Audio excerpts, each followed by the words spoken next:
Before Apollo, there was Surveyor, but how often do we hear its name? Well, Apollo 11 is celebrated as the crowning achievement of humanity's exploration. It was Surveyor that first laid the foundation. Without its success, the giant leap may never have happened. Yet, Surveyor program remains rather a footnote in the history of space exploration.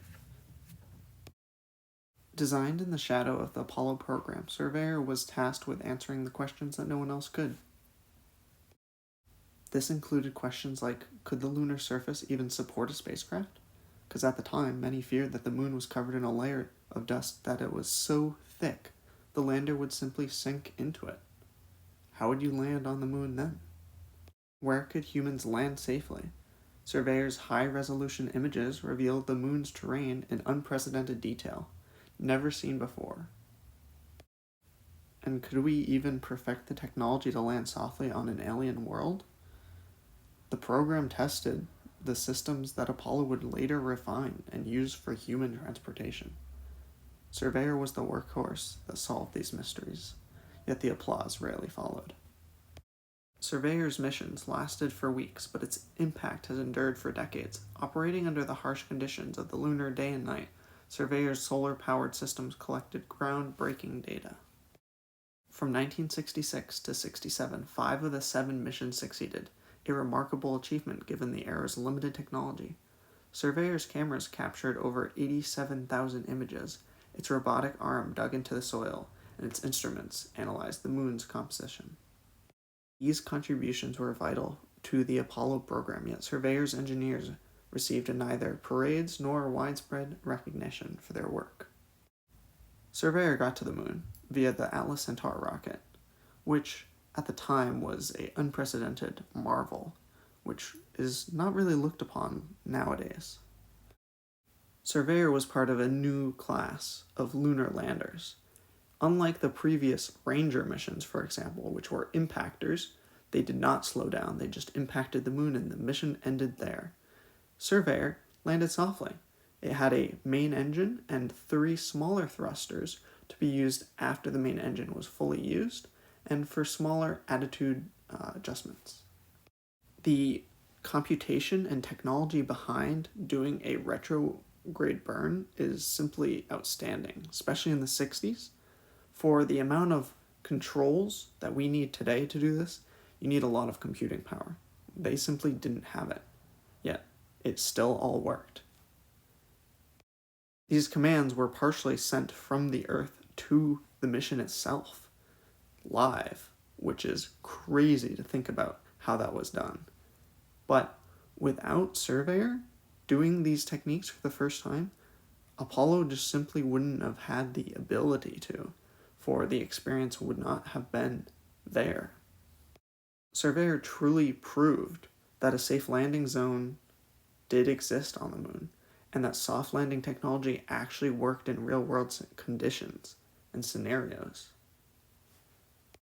Brought back some of the first images of the lunar surface, so we could actually see what we were going to land at for the Apollo program. And when stitched together, you could truly see what the surface looked like. Totally different from the Ranger missions, which showed more surface level stuff. As you can see here is the example landing site of Surveyor. We can still see it to this day from the Lunar Reconnaissance Orbiter by NASA. That is truly incredible technology.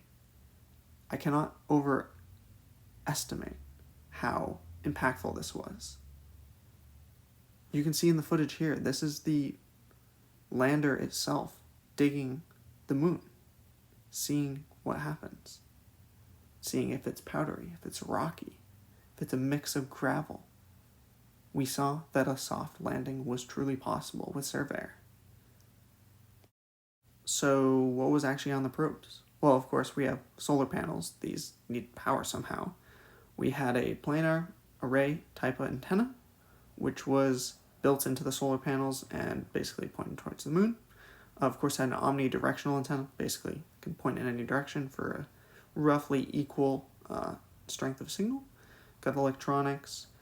This was thermally isolated. Got the TV camera to actually take pictures. Another omnidirectional antenna, basically, you want to make sure that you can collect the data. And of course, you get the robotic arm, which is also known as the surface sampler arm, and the landing pads, which are not too different from what were used in the Apollo program. And then, of course, you got radar and the retro rockets, which were the vernier engines. Everyone knows about Apollo 11, but what about Apollo 12?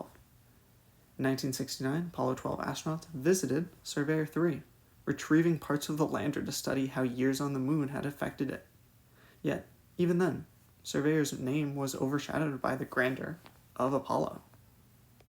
This image here is one of my favorites from the entirety of the space race. It really shows how with the limited technology we could do just about anything. Like, we landed 600 feet away from Surveyor. That's crazy control technology right there. Surveyor was the first to touch the moon with a purpose. It blazed the trail for Apollo and set the stage for every lunar mission that has followed since. Yet, it remains an unsung hero of the space age, a quiet pioneer whose contributions shaped history, even if history has been slow to recognize it. And that is why Surveyor is such a cool program and underappreciated. Thank you for watching.